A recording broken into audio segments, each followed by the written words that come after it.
Hola, ¿qué tal amigos, amigas? ¿Cómo están? Bienvenidos a Proyecto Apocalipsis. Estamos agradecidos a Dios que una nueva semana nos podemos encontrar para seguir recorriendo la Biblia juntos, ¿no? Como hacemos desde hace más de 2 años, cuando arrancamos allí por Génesis capítulo 1. Hoy ya estamos en el segundo libro de Reyes, en el capítulo 20, que es el que vamos a estudiar hoy, el único capítulo que hoy vamos a considerar. Y la semana que viene, Dios mediante, estaremos finalizando el segundo libro de Reyes para comenzar ya uno nuevo, que será el libro de Crónicas. Queremos, como les decía, agradecer a Dios la posibilidad de tener este espacio con ustedes. Una semana en Argentina con mucho frío nos ha afectado un poquito en la salud, estamos un poquito resfriados, congestionados, pero bueno, de todas maneras queríamos estar, no interrumpir esto que por la gracia de Dios podemos hacer todos los viernes desde hace más de 2 años de manera ininterrumpida. Segunda de Reyes, capítulo 20, segundo libro de Reyes, capítulo 20, es nuestro estudio de hoy. Y el título que le hemos colocado, como ustedes saben, ponemos un título a cada tema. El título que hemos colocado es Cuando el mundo gira al revés. Cuando el mundo gira al revés.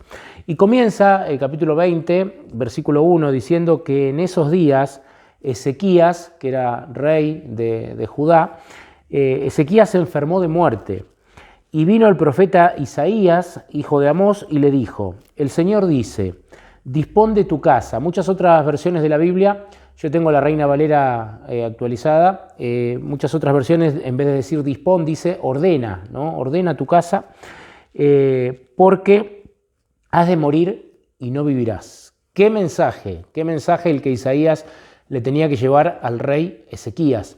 Ahora, vale recordar quién era Ezequías y cuál había sido la obra de este rey de Judá, uno de los pocos de los cuales la Biblia habla muy bien, ¿no? Y que llevó a cabo reformas espirituales importantes para su nación, en un contexto donde la mayoría de los reyes, tanto de Israel como de Judá, desobedecían a Dios, se apartaban y hacían lo malo. Ezequías es uno de los pocos que es destacado por hacer lo bueno. Por eso vamos a refrescar un poco nuestra memoria y nos vamos a ir al capítulo 18, que formó parte de nuestro estudio de la semana pasada, y veamos cómo describe la Biblia a este rey, a Ezequías, que ahora estaba recibiendo esta noticia, ¿no? Que tenía que ordenar su casa porque iba a morir, y una noticia que venía de alguien confiable, venía del profeta Isaías, que venía de parte de Dios, con lo cual no tenía ninguna duda que lo que le estaba diciendo el profeta era lo que Dios decía, y no tenía dudas que lo que Dios decía se iba a cumplir, ¿no? Terrible el impacto que él habrá sentido al momento de recibir esa noticia. Pero vamos entonces al capítulo 18, versículo 3, se lo describe así a Ezequías. Dice que hizo lo recto ante los ojos del Señor como David su padre. Se lo compara en su accionar a David, ¿no? Al rey David, de quien era descendiente. Y acá se detalla un poco la acción de Ezequías, que dice que quitó los altos, aquellos lugares de culto que no eran autorizados y que se prestaban a la confusión, a la distorsión, a la mezcla, ¿no? de lo que Dios había dicho con lo que otras naciones paganas adoraban a sus dioses. Empezaba a mezclar un poco eso, ¿no? En esos lugares. Bueno, Ezequías los quitó, sacó esos lugares, quebró también las imágenes, dice, taló los postes idolátricos, destrozó la serpiente de bronce que había hecho Moisés, que todavía perduraba por aquellos días y que se había vuelto objeto de idolatría por parte del pueblo.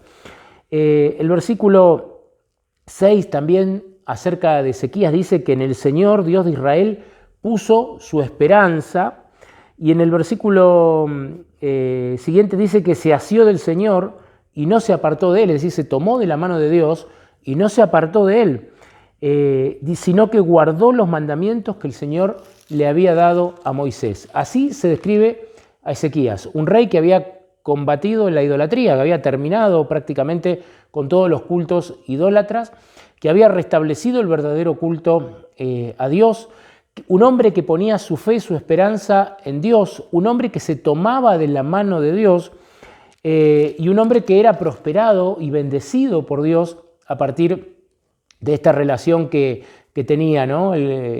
Tanto Ezequías como Dios, ¿no? Una relación recíproca de amor seguramente, como la que Dios quiere entablar con cada ser humano. Ahora imagínense que en ese contexto llega el profeta Isaías, volvemos ahora al capítulo 20, en ese contexto llega el profeta Isaías, le dice, tengo que darte un mensaje. Ezequiel dice, bueno, ¿cuál es el mensaje? El mensaje es que ordenes tu casa porque te vas a morir, ¿no? Y si bien no colocamos el título de esta semana por este hecho, principalmente, aunque en parte sí, pero no principalmente, fíjense si esto no es un ejemplo del mundo al revés, ¿no? De cuando el mundo parece girar al revés. Ezequías, un buen rey, un hombre que terminó con la idolatría, un hombre que puso su confianza en Dios, un hombre que procuraba guardar los mandamientos de Dios y que los exaltaba, un hombre que la Biblia lo describe como que se tomaba de la mano de Dios a la hora de caminar y de andar en la vida. ¿Qué noticia estaba recibiendo este hombre? Te vas a morir, ¿no? Y parece que el mundo giraba al revés. Y este texto enseña una de las grandes verdades que contiene la Escritura, ¿no? Nosotros vivimos en un mundo contaminado y manchado y marcado por el pecado, por la rebelión del diablo contra Dios, ¿no? Vivimos en un campo de batalla y lo que muchas veces la Biblia nos muestra es que a los hombres, que nosotros entre comillas podríamos decir hombres buenos, también les suceden cosas malas, porque vivimos en este campo de batalla. Hay un gran conflicto, la Biblia tiene muchos ejemplos, el libro de Job, ¿no? Es uno de los que más ilustra al respecto, y de ese conflicto cósmico y de ese conflicto espiritual que hay detrás y que va mucho más allá, pero mucho más allá de lo que pueden ver nuestros ojos, ¿no? O de lo que nuestra mente puede llegar a entender o captar. Y ahí está la fe de aferrarse de Dios, de confiar que Dios está al control, que lo que Dios dispone siempre va a ser lo mejor para nuestra salvación y vida eterna, ¿no? Eso es el objetivo de Dios. El objetivo de Dios es nuestra salvación y vida eterna, no darnos meramente una prosperidad espiritual, material, o de cualquier otra índole, que solamente sea para esta vida y para este mundo. La mirada de Dios está puesta mucho más allá, ¿no? Y en ese conflicto donde también hay un enemigo que pone palos en la rueda, que ataca, hay muchas cosas que escapan a nuestro entendimiento, ¿no? Y el hombre de Dios debe confiar a pesar de las circunstancias y entender que muchas veces nuestro mundo parece girar al revés, ¿no? Y que en esos momentos nuestra fe no debe decaer. Al contrario, en esos momentos cuando más tenemos que confiar, cuando más nos tenemos que aferrar de la mano de Dios. Cuando Ezequías recibe esta noticia, estoy seguro que su mundo, en su cabeza, empezó a girar al revés. Pero si yo fui obediente, si yo hice lo que Dios me pidió, si yo toda medida que tomé fue a favor de restaurar la verdadera adoración a Dios, ¿cómo ahora esto? ¿No? ¿Cuántas cosas pudieron haber pasado por la mente del rey? Lo cierto es que el mensaje para él era: dispón o ordena tu casa porque has de morir y no vivirás, ¿no? Esto también me hizo pensar cómo recibiríamos nosotros esta noticia, ¿no? Si recibiéramos un mensaje así de parte de Dios. Y esto nos lleva también a otra pregunta: ¿cómo está nuestra casa? Y no me estoy refiriendo a nuestra vivienda, no me estoy refiriendo a los ladrillos, me estoy refiriendo a nosotros, ¿no? A nuestro ser. ¿Cómo está nuestra casa? Si hoy Dios nos llamara, ¿no? Con un mensaje así, ¿qué sería de nosotros? ¿Estaríamos preparados? ¿Cómo está nuestra casa? Es una pregunta que no podemos dejar de hacernos, ¿no? Y que el estudiar esta historia nos impone a hacernos esta pregunta, ¿no? ¿Cómo está nuestra casa? ¿Está todo en orden? ¿Están todos nuestros pecados confesados? ¿Está nuestra relación con Dios en un momento óptimo? ¿Cómo está nuestra casa? Es bueno que pensemos y que meditemos en eso, ¿no? Porque eso, hacer esa introspección nos puede llevar a Dios, ¿no? Para que Dios pueda suplir aquello que nos falta, para que Dios pueda arreglar aquello que no está arreglado, para que Dios pueda restaurar aquello que está quizás quebrado dentro de nosotros, ¿no? Si seguimos leyendo en esta historia, el versículo 2 dice que él volvió su rostro a la pared y oró al Señor. Esta era la costumbre de Ezequías. En el capítulo pasado, titulado ¿En quién confías?, veíamos a ese Ezequías que recibía todas las amenazas de los asirios y esas cartas, ¿no? Con conspiraciones, con amenazas, y que Ezequías no respondió palabras, sino que esas cartas las llevó al templo, las presentó en oración delante de Dios. Bueno, ahora cuando él estaba recibiendo esta trágica noticia personal, hace exactamente lo mismo, ¿no? Viene a mi mente un canto conocido que dice: lleva todo a Dios en oración, ¿no? O dilo a Dios en oración. Bueno, eso es lo que Ezequías hace en ese momento. Lleva esa preocupación, lleva esa palabra que Dios le había dicho, la lleva a Dios mismo, ¿no? A través de la oración. Y en el versículo 3 dice: Señor, te ruego que recuerdes que anduve ante ti fielmente, con corazón íntegro. Cuando leía, ¿no?, esta oración que hace Ezequías, pensaba cuántos de nosotros podríamos llegar a atrevernos a decir lo mismo, ¿no? Si recibiésemos este mensaje, como decía al principio, y tuviésemos que orar, ¿no?, y presentarnos delante de Dios, podríamos decirle a Dios que hemos andado con un corazón íntegro, ¿no? Bueno, Ezequías lo pudo hacer, ¿no? Dice: e hice lo que te agrada. Y lloró Ezequías con gran lloro, pero lloró en la presencia de Dios, ¿no? No es lo mismo llorar en cualquier lado que llorar en la presencia de Dios. El versículo 4 dice que antes que Isaías saliera del patio central, o sea, Isaías le había dado la noticia, se había ido. Esto nos marca que Ezequías enseguida se puso a orar, no esperó nada. Cuando recibe esta noticia, enseguida se puso a orar. Y Isaías se estaba yendo, ¿no? Dice el versículo 4 que vino palabra del Señor a Isaías y le dijo: vuelve y di a Ezequías, príncipe de mi pueblo. Así dice el Señor, el Dios de David tu padre: he oído tu oración. Qué rápido, ¿no? Qué rápido Dios contesta esta oración de Ezequías. Isaías no se había alcanzado a ir todavía, recién había entregado la noticia, no se había alcanzado a ir y Dios ya estaba contestando esta oración. Le dice: he visto tus lágrimas, ¿no? Y esto nos enseña que Dios oye nuestras oraciones, que Dios contesta nuestras oraciones y que Dios ve nuestras lágrimas. Dios ve lo que pasa dentro de nuestro corazón. Dios ve nuestros sufrimientos, Dios ve nuestras tristezas, ¿no? Dios ve nuestra angustia y como nadie más la puede ver, ¿no? Qué bueno es que nosotros todo eso que nos pasa muchas veces a los seres humanos, lo podamos llevar a la presencia de Dios. Qué sanador es llevar todo eso a la presencia de Dios realmente. El mensaje de Dios a Isaías dice: yo te sano, ¿no? Dice: y al tercer día subirás a la casa del Señor. Agregaré 15 años a tus días y te libraré del rey de Asiria. Esa era la respuesta de Dios a la oración de Ezequías. Es como, y acá esto nos muestra otra gran verdad que aparece en las Escrituras, ¿no? Que parecería como que Dios cambia de opinión, porque Dios le había dicho: Ezequías, ordena tu casa porque vas a morir. Pero Ezequías se humilló, oró, clamó y conmovido, ¿no?, por esa oración, Dios dice: bueno, te voy a dar 15 años más. Ahora, y esto lo vamos a ver un poco después al final del tema de hoy, ¿no? ¿Qué fue más sabio, no? ¿Qué hubiera sido más sabio para Ezequías? ¿Ordenar su casa y aceptar el momento que Dios había dispuesto para que él sea llamado al descanso? ¿O que su vida se extendiera, ¿no? La historia esta también nos va a enseñar que a veces es mejor aceptar el plan original que Dios tiene para nosotros. Es cierto que la oración puede conmover el corazón de Dios y que Dios muchas veces puede cambiar algo que había dicho o determinado a partir de alguna oración, ¿no? Pero hay mucha más sabiduría en aceptar. Fíjense el contraste, ¿no?, entre esta oración y la oración de Jesús cuando estaba allí en el Getsemaní, ¿no? Cuando Jesús, orando, le dice al Padre: si es posible que pase de mí esta copa, ¿no? ¿Cuál era la copa? Era la muerte, ¿no? La muerte en la cruz.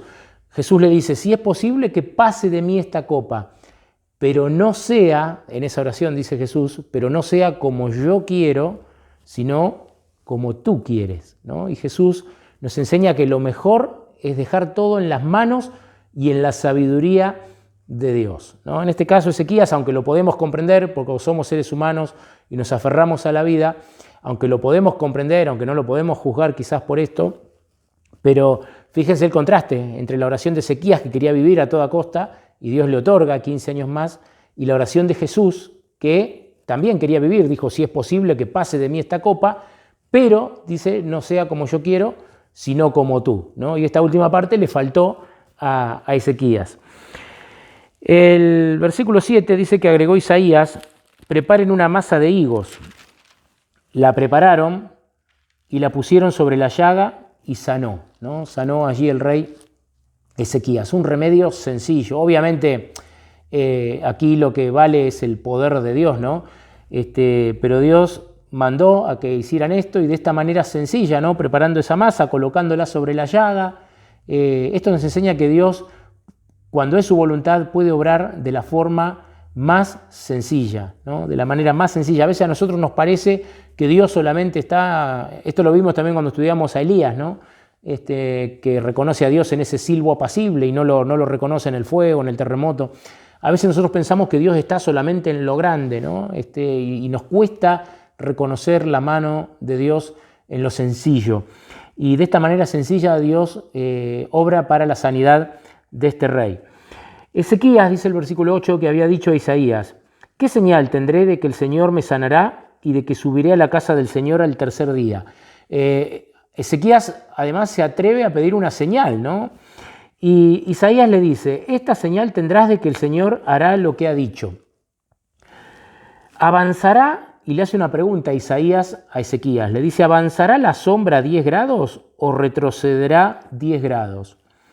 Ezequías respondió: es fácil que la sombra avance 10 grados, es lo normal, es lo que tiene que ocurrir, ¿no? A medida que transcurre el día, que la sombra vaya avanzando. Y dice: es más fácil que la sombra avance 10 grados, más bien que la sombra retroceda. Eso va contra las leyes, ¿no? La sombra no puede retroceder. Entonces, en el versículo 11, el profeta Isaías clamó al Señor, quien hizo retroceder la sombra los 10 grados que había avanzado en el reloj solar de Acaz. Dios hace retroceder la sombra 10 grados como una señal de que lo que le estaba diciendo a Ezequías se iba a cumplir. Y esto fue lo que dio motivo a nuestro título de hoy, ¿no? Cuando el mundo gira al revés. Porque yo pensaba, no más allá de que acá la Biblia, aclaremos esto primero, ¿no? La Biblia no dice de qué manera Dios lo hizo. Dios lo pudo haber hecho de una manera utilizando, por ejemplo, ¿no? La manera lógica humana en que la sombra podría retroceder 10 grados, es que el mundo, si venía girando así, pare y empiece a girar para el otro lado. Era la única manera natural en que esto podría llegar a suceder. La Biblia no dice que Dios lo haya hecho así, quizás Dios lo hizo de otra forma, ¿no? Pero igual, ¿no? Yo coloqué esta pregunta, ahora que está de moda el tema de preguntar, ¿no? a la inteligencia artificial, y le pregunté si para que la sombra retrocediera, el mundo debiera girar al revés. Y me contestó que sí, ¿no? Y ahí surgió el título: Cuando el mundo gira al revés. Nos sirvió también al comienzo, porque vemos a un Ezequías que venía haciendo todo lo bueno y que recibe una pésima noticia. En su experiencia personal el mundo estaba girando al revés. Pero acá literalmente, vuelvo a insistir, la Biblia no dice que haya sido así, Dios lo pudo haber hecho de otra forma, no sabemos. Pero aquí literalmente es como que el mundo giró al revés porque la sombra retrocedió 10 grados, ¿no? Por eso me gusta siempre explicar el motivo del título, ¿no? que elegimos para nuestro tema. Y me gusta pensar en esto, ¿no? Más allá de que Dios lo pudo haber hecho de otra forma, la Biblia no lo detalla, pero me gusta pensar en que Dios lo hizo de esta manera, ¿no? Que Dios hizo que el mundo girara al revés durante un ratito para que la sombra retrocediese. ¿Puede Dios hacer que el mundo gire al revés? ¿Podría Dios, si nuestro planeta viene girando así, detenerlo y hacerlo girar un poco para el otro lado y que eso no genere ningún desastre, ¿no? ¿Puede Dios hacer eso? Y Dios puede hacer lo que quiera, porque Dios es Dios, ¿no? El universo no alcanza para contener a Dios, ¿no? Y a veces los cristianos mismos nos olvidamos de eso, ¿no? Del Dios en el que creemos, el poder creador y sustentador que tiene, ¿no? Pero tranquilamente Dios es un Dios que puede hacer que el mundo gire al revés. ¿Por qué no? Él es Dios, Él lo puede hacer, ¿no? Él creó todas las cosas. Y con este concepto del mundo girando al revés, ¿no? Ahora no en un sentido tan literal, sino más simbólico, avanzamos a la parte final, ¿no? de nuestro relato, de nuestra historia de hoy, a partir del versículo 12. Dice que en ese tiempo Merodach Baladán, hijo de Baladán, rey de Babilonia, envió una carta y presentes a Ezequías, porque había oído que Ezequías había caído enfermo. Y Ezequías se alegró con los enviados y les mostró toda la casa de sus tesoros, plata, oro, especias, ungüentos preciosos, la casa de sus armas, todo lo que había en sus tesoros. Nada quedó que Ezequías no le mostrara. así en su casa como en todo su señorío.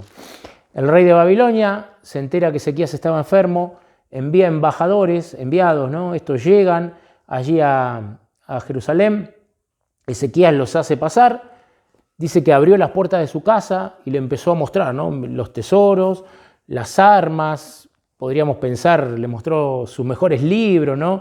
Le mostró todo lo que tenía, dice la Biblia. Sin embargo, hay algo que Ezequías no hace. Hay algo que Ezequías, ese rey por el cual Dios había hecho girar el mundo al revés, ¿no? Entre comillas, y había retrocedido la sombra a 10 grados, y le había perdonado la vida y le había regalado 15 años más, ese rey hay algo que no hace con los enviados de Babilonia. ¿Qué es lo que no hace? Dar testimonio de lo que Dios había hecho por él, ¿no? Y acá hay una gran enseñanza también, mucho más para quienes decimos ser creyentes, ¿no? Para quienes decimos creer en Dios, para quienes decimos adorar a Dios. ¿Qué le mostramos a la gente? ¿Qué le muestro a mi vecino? ¿Qué le muestro a mi familiar? ¿Qué le muestro a mis compañeros de trabajo, a mis compañeros de estudio? ¿Qué mostramos? ¿Damos testimonio del poder de Dios? ¿Damos testimonio de lo que Dios ha hecho con nuestras vidas? ¿O simplemente mostramos el televisor que me compré ahora para el Mundial, el auto que cambié, la casa nueva? ¿Qué mostramos, ¿no? Porque lo que mostramos dice mucho acerca de dónde está puesto nuestro foco y nuestro interés, ¿no? Los últimos versículos, el versículo 14 dice que entonces el profeta Isaías vino al rey Ezequías y le preguntó: ¿qué dijeron esos hombres y de dónde vinieron a ti? Ezequías respondió: de lejana tierra han venido, desde Babilonia. Él le volvió a preguntar: ¿qué vieron en tu casa? Qué pregunta, ¿no? Para nosotros también, cuando recibimos, ¿no? A personas, ¿qué ven en nuestra casa? Y no me refiero solamente a lo material, ¿no? La manera que nos tratamos, qué programas de televisión se mirarán en nuestra casa, qué libros se leerán en nuestra casa, si es que se leen, ¿qué verían en nuestra casa? Ezequías respondió: vieron todo lo que había en mi casa, nada quedó en mis tesoros que no le mostrara. Hasta parecen condenatorias, ¿no? Porque dice: nada quedó en mis tesoros, pero está dejando afuera a Dios, ¿no? Está mostrando los tesoros de este mundo, pero no estaba mostrando a Dios. Y él dice: nada quedó de mis tesoros que no les mostrara. Entonces Isaías le dijo a Ezequías: oye la palabra del Señor. Vienen días en que todo lo que está en tu casa y lo que tus padres han atesorado será llevado a Babilonia, sin quedar nada, dice el Señor. Muchos creen que a partir de esta visita, ¿no? En ese momento, quizás de manera amistosa, quizás sin malas intenciones, pero en ese momento, al abrir los tesoros, uno puede imaginarse los ojos, ¿no? De estos extranjeros babilonios al ver el oro, ¿no? De la casa de Ezequías, al ver el oro del templo, al ver la plata del templo. Y esta palabra profética de Isaías iba a cumplir. Es más, el cumplimiento en su momento culmine lo tenemos quizás en el libro de Daniel, ¿no? Que también está en la Biblia, cuando el rey Nabucodonosor manda a traer, ¿no? Todas las copas y vasos de oro, ¿no? Que habían sido traídos del templo. Estos babilonios toman conocimiento de toda la riqueza que había en Israel, y quizás no ese rey, pero algún rey que vino después, y de hecho así ocurrió, iban a venir por esos tesoros, ¿no? Iban a venir por esas cosas. ¿Qué error que comete Ezequías? En esos años también Ezequías, eso lo vamos a ver también brevemente en el próximo episodio, en esos años Ezequías concibe un hijo, Manasés, ¿no? Un hijo que fue todo lo contrario de lo que había sido su propio padre Ezequías, ¿no? Un hijo que fue de los peores que Judá tuvo, que practicó mucha maldad, lo vamos a ver en detalle la semana que viene. Y ese hijo nace justamente en los últimos 15 años de vida de Ezequías. Si Ezequías hubiera aceptado el momento que Dios lo llamaba al descanso, ese hijo no hubiera nacido. Los babilonios no hubieran visto todos esos tesoros que después le iban a ser arrebatados al pueblo de Dios. Muchas cosas no hubieran ocurrido, que ocurrieron después, si Ezequías no hubiera vivido esos 15 años, ¿no? Por eso podemos sacar muchas lecciones acerca de esta historia, pero la lección más grande que tenemos que sacar es que los tiempos de Dios son perfectos, ¿no? Y que siempre lo más sabio, más allá de los por qué, que son muchos los por qué que los seres humanos tenemos, ¿no? ¿Por qué Dios permite esto? ¿Por qué esto? ¿Por qué? ¿Por qué? ¿Por qué? ¿Por qué? Lo más sabio es confiar en la dirección de Dios, ¿no? Confiar que la voluntad de Dios siempre va a ser lo mejor para nosotros, para nuestra familia, para quienes queremos y siempre en favor de nuestra salvación, ¿no? Esa es la lección más grande. Después en el medio podemos sacar muchas otras lecciones, como muchas de las preguntas que nos hicimos, ¿no? ¿Qué es lo que verían en nuestra casa, ¿no? Si vinieran a mirarla? Podríamos también preguntarnos cómo está nuestra casa, ¿no? Si recibiéramos un mensaje como el de Ezequías. Todas esas preguntas que ya nos hicimos al considerar este tema, ¿no? Que Dios nos ayude en esta semana a poder confiar en Él, a colocar nuestras vidas en sus manos. A mí me gusta mucho una oración del rey David, que está allí en un salmo, que él dice: Señor, en tus manos están mis tiempos, ¿no? Los tiempos entendidos como años, entendidos como días, como la vida misma, ¿no? Y David dice: Señor, en tus manos están mis tiempos. Que nuestra oración sea la misma, ¿no? Que nuestros tiempos, nuestra vida, nuestros días, nuestro todo, esté en las manos de Dios. Que podamos aprender a confiar, más allá de las circunstancias que a veces nos parecen que nuestro mundo está girando al revés, ¿no? Y que podamos aprender a confiar en que Dios tiene la dirección y que lo que Él determine será siempre el mejor camino para cada uno de nosotros. Que Dios te bendiga, que Dios nos bendiga. No se olviden de compartir el video con algún amigo, con alguna amiga, de darle un me gusta, de hacer algún comentario. Todas estas acciones nos ayudan a que los videos puedan llegar a mayor cantidad de personas. Que tengan bonita semana. Nos encontramos Dios mediante en 7 días.